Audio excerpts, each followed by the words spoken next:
Everybody, Andy Maher, welcome to The Blueprint, proudly brought to you by our friends at Hyundai. Joining me as always, former champion skipper Mark Maclure. Tell us 3 weeks ago we sat here unsure of what we'd be doing in September. Here we are, gearing up for an elimination final against Richmond. Who would have thought, my friend? We're pretty certain we weren't going to make it, actually. We After made up the Western mind, Bulldogs, we were Gonski. And I think last week was magnificent, really.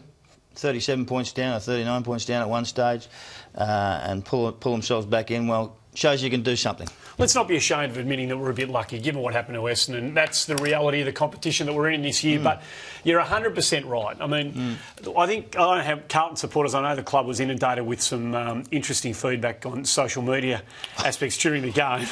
And every social environment that you or I would have been in during that match, I'm sure, was pretty much representative of the stuff that was coming through to the club. I mean, it was pretty bleak, that first half. Bleak? It was atrocious, That's actually. one word for 55 possessions first quarter, 59 in the second quarter.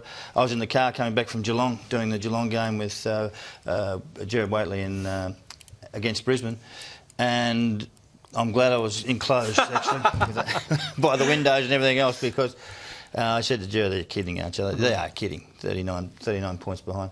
And then as I drove into my driveway and I sat there and listened to the last 10 minutes, I didn't get out of the car, just stayed there.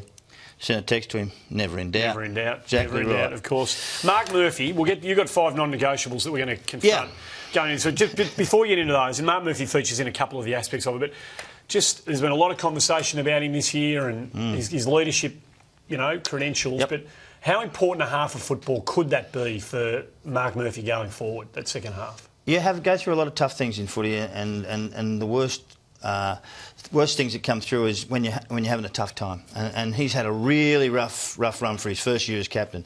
But there'll be the making of him. I'll tell you now. From now on, you can see that he's actually knuckled down. And I thought his last half the other day, I watched a little bit on the replay later. Just fantastic, just brilliant and tough and strong. And it's what you want. It's what you require. And we've been waiting for it. Yeah. It doesn't always come to you easy, this stuff. No. It takes time, and pleased it did. And I actually spoke to him during the week, had a good talk to him during the week, and just congratulated him, thought he was great. Great. So it was good stuff from him. Has it annoyed you a little bit that people have been saying that North Melbourne would have been the side that could have got in, that would have caused more damage? Has that just been a little bit peeving for you this week? Not at all. Actually, didn't worry me one iota, because they won less games. Yep. That's pretty simple, isn't it? It is pretty simple, I would have thought. Now, your 5 negotiables, it all comes down to the elimination final against Richmond.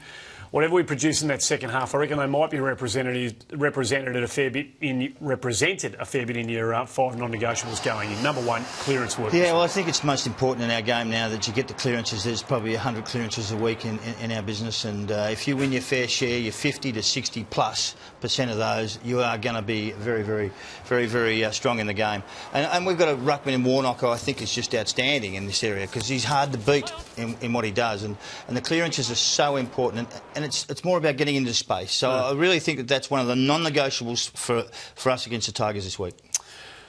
Mark's inside 50, not allowing them to have access to free ball inside 50. You put this down as one of the key aspects that we've got to confront this week. Oh, it's an enormous stat, because if you allow your defenders to take easy marks inside your 50, you lose the ball straight away. Just clean out. So what you've got to do, it doesn't matter if you're tall, Casbolt, or whether you're Cruiser, or whether you're Betts, whether you're Garlett, you crash the ball to the ground. Make certain it comes down so that you actually continue to contest, because they actually don't like it too much. But particularly with our side, the makeup of the Carlton side is that it's got to come to ground inside forward 50, because that's when, unless we've got the overlap and the free run in, it's when the ball hits the ground that the little fellas can do their most damage, and we've got to have the big blokes making sure that they get a second look at it. I mean, that is crucial. But you can't just rely on the three amigos. No. What you got to do is they got to sometimes do the hard stuff too. Yep. They just can't sit out, one back and try and get easy things. So they got to be in the game too. So I think it's really important that the ball is not marked inside 50.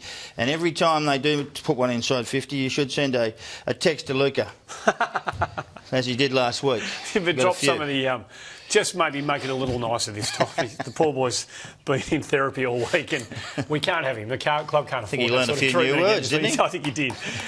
Quick ball movement, sellers. Again, for this team, it's imperative, I reckon, that we just get the ball moving as quickly as possible. Yeah, it's incredibly important to all sides in the competition, but especially against a side who has a vulnerable defence in Richmond, which I think they do have. the quick ball movement, and just play on at all costs. Sometimes it's a risk-reward thing. Yep. You've got to give, and hopefully see this little kick over the top was a brilliant kick by Murph, but then his follow-up to run on again, and very smart by Waite to give it away. I love it. Because the kid was in good form and wanted the ball, and when someone wants it, you give it to him, and he finished off beautifully. I love the way the quick movement here, just bang, bang, first thought, let's move it again, give it to somebody else, and again. And all of a sudden, the opposition are all over the place. It doesn't have to be perfect, and it can be unpredictable, and it doesn't have to be a set play. And we've got the players who can improvise. That's one thing that a lot of these players at this Carlton side can actually do. Sometimes you look ordinary. I know. How come you look terrific this time? I know. It's amazing. Keep going. Execution, we've had trouble in front of goals in the last couple of weeks. It's got to be better this week against Richmond. Well, this has been an Achilles heel at this football club for some time. Their kicking is atrocious in front of goals. It's a mental thing. It's a mental toughness thing. It's when you get a chance in front of goal, you must do it, or else the other 17 or 18 suffer, and the other 50,000 members do too. Yep. So that's one of the big keys for us as a football club. I mean, Jared Wade is a beautiful kick. But so is Why Hendo, can't so he is do Gibbs, that? so is Yaron. I mean, and these blokes... And look at this bloke. Yeah, well, he's not that good a kick now, Mick. No, he's not. He thought he was, but he just can't kick it himself. He wouldn't have kicked many goals in his... He's kicked none. He's played in the back pocket. Exactly. He was tough, though. He knows how important tough, uncompromising football is, and we've displayed it. So do we. At times, haven't we? Yeah, I mean, that was smart. It was really clever from Betts. Sometimes blokes stand on the mark too long. They only give you 15 seconds there now, so you are allowed to come from behind and do that. This stuff's great. Bell was terrific in the way he tackled. This is great tackle from Casbolt. Big man, 6'5", and another shepherd by Bell. Stuff. What a ripper. Yep. Just clean him up, fair and square. You can bump if you hit well. Yep. And that was good. So there's another tackle coming up here from Robbo. This is just bang, straight on the ground. That's where you should be.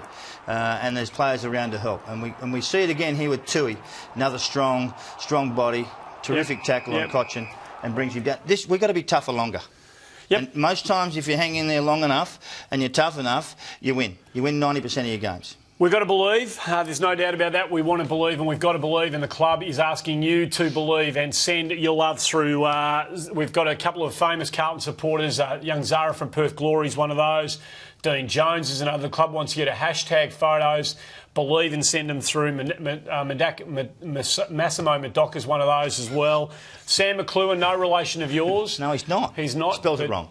Yeah, you did. He did. And Tom Elliott, of course. The club wants you to send in photos, tweet in photos of you in the act of believing. And what the club's going to do is compile as many as they possibly can, all if they can, and put them up around the rooms to display for the players as they go out against the Tigers on the weekend. It's going to require a bit of that. And it was on the banner. The word was on the banner last week going to the game against Port Adelaide. We did, and look what happened then. So it's going to be on the banner again this week going against the Tigers. Just a couple of quick ones. Yeah. Selection, there's going to be some selection issues. And for a lot of people watching this, the team's already been out, so you'll know the outcome. But for some watching early, the team won't be out, and we don't quite know what's going on. In fact, we don't know what's going on with the team. Levi Casbolt was subbed out early. Do you pick him again against Richmond? Absolutely. I want a big body. We need to bash and crash, and he's the one who has to do that. But he can mark it, and that's really what he's there for. I think that, and he's got good pace on the ground, so he can do lots of things. He's just not confident enough yet, and he needs another go. And finals is perfect for him. Judd definitely comes back, got through training, so he'll definitely come back. The other two, and they both trained well today, Thursday, and that was Brock McLean and Heath Scotland. So there's going to be some selection conundrums for the match committee. Do you bring both McLean and Scotland back if they've got through training and pulled up okay?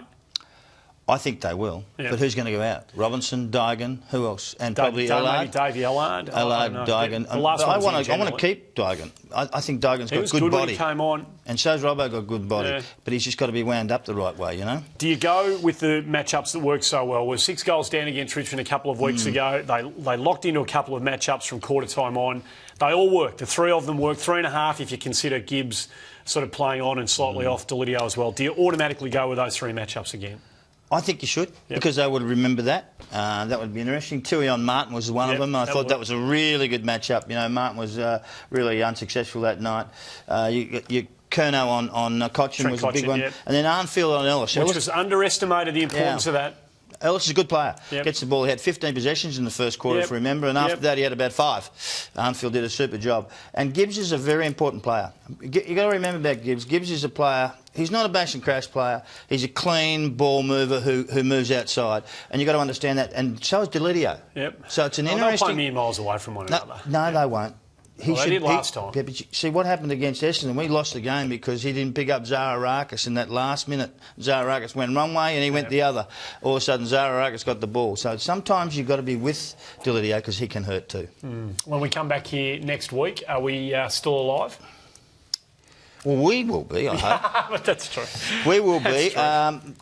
It's up to them whether they want to be. I think we'd like to believe. Yep. And, well, that's the word, isn't it? It is the word, and I think that we can. But, hey, it's all over to you, these guys. Bit of hard work. 12th of September. They've been tough all year. Let's hope they can be tough for at least another week. That's all we've got time for on today's show. We will be back on the 12th of September. Until then, have a great weekend. Let's go get them, Blue Boys.